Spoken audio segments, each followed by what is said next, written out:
loves, mga kasi sila for today po, ito po ang ating pang sapin sa pag nag-exercise tayo. So, ayan. Sa mga sa morning, tapos wala po kayong sapin. So, i-click nyo na to guys. So, i-demo ko sa inyo guys ito. Yan. Dahil po nag-workout tayo, kaya nag-order tayo ng ganito. Hindi pa po tayo na, yan. Ganito siya, oh. May ano siya. Ayan. Isasapin nyo po kapag mag-squat. Ayan. Malapad pa. Ayan. Mura lang po siya. Mura lang.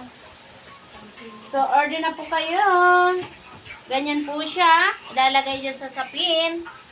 Tapos, ayan. Ayan. Sasapin natin yan dyan. Tapos, magaganyan tayo. O, diba? Higaan natin pag nag-workout tayo sa paganyan. So, ano pinantay nyo? Click sa aking ito.